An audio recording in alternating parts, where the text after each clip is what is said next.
ನಮಸ್ಕಾರ ಸ್ನೇಹಿತರೆ, ನೀವು ನೋಡ್ತಾ ಇದ್ದೀರಾ ಮಹಾಚಂದ್ರ ಯೂಟ್ಯೂಬ್ ಚಾನಲ್. ಸ್ನೇಹಿತರೆ, ಎಲ್ಲ ಸರ್ಕಾರಿ ನೌಕರರು ನೋಡಬೇಕಾದಂತಹ ಒಂದು ಮಹತ್ವದ ಮಾಹಿತಿ ಜೊತೆಗೆ ನಾನು ಈ ವಿಡಿಯೋನ ಮಾಡ್ತಾ ಇದ್ದೀನಿ.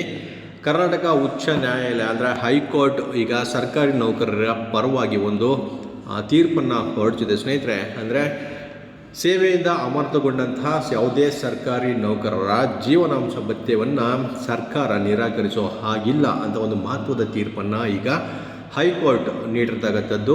ಸೊ ಈ ಪ್ರಕರಣದ ಬಗ್ಗೆ ಒಂದಷ್ಟು ಕಂಪ್ಲೀಟ್ ಡೀಟೇಲ್ಸ್ ನಾನು ಈ ವಿಡಿಯೋನಲ್ಲಿ ನಿಮಗೆ ತಿಳಿಸ್ಕೊಡ್ತಾ ಇದ್ದೀನಿ. ವಿಡಿಯೋನ ಸ್ಕಿಪ್ ಮಾಡದೆ ಪೂರ್ತಿಯಾಗಿ ನೋಡಿ. ಹಾಗೆ ನಮ್ಮ ಚಾನಲ್ನ ಇನ್ನು ಯಾರು ಸಬ್ಸ್ಕ್ರೈಬ್ ಮಾಡ್ಕೊಂಡಿಲ್ಲ ಅವರು ಈ ಕೂಡಲೇ ಸಬ್ಸ್ಕ್ರೈಬ್ ಮಾಡ್ಕೊಳ್ಳಿ ಸ್ನೇಹಿತರೆ. ನೋಡಿ ಏನು ಮಾಹಿತಿ ಅಂತಂದರೆ, ಸರ್ಕಾರಿ ನೌಕರರನ್ನು ಸೇವೆಯಿಂದ ಅಮಾನತುಗೊಳಿಸಿದಲ್ಲಿ ಅವರ ಸೇವಾವಧಿಯಲ್ಲಿ ಲಭ್ಯವಾಗಬೇಕಿರುವ ಜೀವನಾಂಶ ಭತ್ಯೆ ನಿರಾಕರಿಸುವುದಕ್ಕೆ ಅವಕಾಶವಿಲ್ಲ ಎಂದು ಹೈಕೋರ್ಟ್ ಅಭಿಪ್ರಾಯಪಟ್ಟಿದ್ದು, ಭತ್ಯೆ ನಿರಾಕರಿಸುವುದು ಆರ್ಥಿಕ ಬಹಿಷ್ಕಾರಕ್ಕೆ ಸಮಾನವಾಗಲಿದೆ ಅಂತ ಇದು ತಿಳಿಸಿದೆ. ತಮ್ಮನ್ನು ಸೇವೆಯಿಂದ ಅಮಾನತುಗೊಳಿಸಿದ್ದ ಕ್ರಮ ಪ್ರಶ್ನಿಸಿ ಬಸವರಾಜ್ ಪುಂಡಲಿಕಪ್ಪ ಎಂಬುವವರು ಸಲ್ಲಿಸಿದ್ದ ಅರ್ಜಿ ವಿಚಾರಣೆ ನಡೆಸಿದ್ದ ನ್ಯಾಯಮೂರ್ತಿ ಎಂ ನಾಗಪ್ರಸನ್ನ ಅವರಿದ್ದ ನ್ಯಾಯಪೀಠ ಈ ಅಭಿಪ್ರಾಯವನ್ನು ಪಟ್ಟಿರ್ತಕ್ಕಂಥದ್ದು.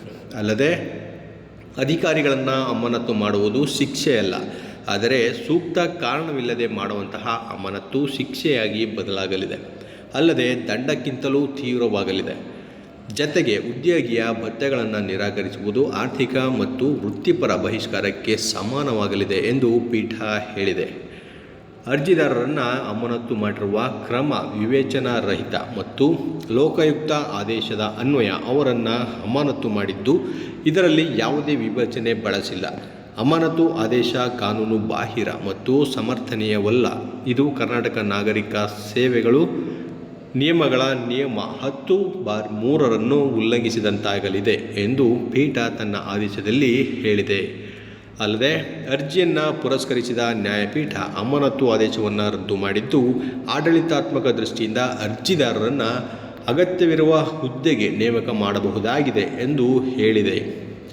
ಸೊ ಈ ಬಸವರಾಜ್ ಅನ್ನುವಂಥವರು ಯಾವ ಕಾರಣಕ್ಕೆ ಅಮಾನತುಗೊಂಡಿದ್ದರು ಆ ಪ್ರಕರಣದ ಹಿನ್ನೆಲೆ ನೋಡಿ ಇಲ್ಲಿ ಇದೆ. ಅವರು ಬಾಗಲಕೋಟೆಯವರು. ಅರ್ಜಿದಾರರು 1985ರಲ್ಲಿ ಬಾಗಲಕೋಟೆ ನಗರ ಸಭೆಯಲ್ಲಿ ಅಟೆಂಡರ್ ಆಗಿ ಸೇರಿಕೊಂಡಿದ್ದು, ಸುಮಾರು 41 ವರ್ಷಗಳ ಕಾಲ ಸೇವೆ ಪೂರ್ಣಗೊಳಿಸಿದ್ದರು. ಈ ನಡುವೆ 2015ರಲ್ಲಿ ಕಂದಾಯ ಅಧಿಕಾರಿಯಾಗಿ ಸೇವೆ ಸಲ್ಲಿಸುತ್ತಿದ್ದ ಸಂದರ್ಭದಲ್ಲಿ ಅಕ್ರಮವಾಗಿ ಲಂಚಕ್ಕೆ ಬೇಡಿಕೆ ಇಟ್ಟ ಆರೋಪ ಕುರಿತ ದಾಖಲಾಗಿದ್ದ ಪ್ರಕರಣ ಸಂಬಂಧ ಕಂದಾಯ ವಿಭಾಗದ ಮತ್ತೊಬ್ಬ ಅಧಿಕಾರಿಯ ವಿರುದ್ಧ ಲೋಕಾಯುಕ್ತ ಪೊಲೀಸರು ದಾಳಿ ನಡೆಸಿದ್ದರು. ಈ ಸಂದರ್ಭದಲ್ಲಿ ಅರ್ಜಿದಾರ ಬಸವರಾಜ ಪುಂಡಲಿಕ ಅವರನ್ನು ವಶಕ್ಕೆ ಪಡೆದುಕೊಂಡಿದ್ದ ಪೊಲೀಸರು ಸುಮಾರು 96 ಗಂಟೆಗಳ ಕಾಲ ವಶದಲ್ಲಿಟ್ಟುಕೊಂಡಿದ್ದರು. ಬಳಿಕ ಅವರಿಗೆ ಜಾಮೀನು ಲಭ್ಯವಾಗಿತ್ತು. 48 ಗಂಟೆಗಳಿಗೂ ಹೆಚ್ಚು ಕಾಲ ಪೊಲೀಸ್ ವಶದಲ್ಲಿದ್ದ ಪರಿಣಾಮ ಅವರನ್ನು ಸೇವೆಯಿಂದ ವಜಾಗೊಳಿಸಲಾಗಿತ್ತು. ಸೊ ನೋಡಿ ಸ್ನೇಹಿತರೆ, ಇದು ಪ್ರಕರಣ. ಸೊ ಈ ಕಾರಣಕ್ಕೆ ಅವರನ್ನು ವಜಾಗೊಳಿಸಲಾಗಿತ್ತು. ಈಗ ಅವರು ಹೈಕೋರ್ಟ್ನ ಮೊರೆ ಹೋಗಿ ತಮಗೆ ನ್ಯಾಯ ಸಿಗುವಂತೆ ಮಾಡಿಕೊಂಡಿದ್ದಾರೆ. ಇದೊಂದು ಎಲ್ಲ ನೌಕರರು ತಿಳ್ಕೋಬೇಕಾದಂತಹ ಮಹತ್ವದ ಮಾಹಿತಿ ಅಂತ ಅನ್ನಿಸ್ತು ಸ್ನೇಹಿತರೆ.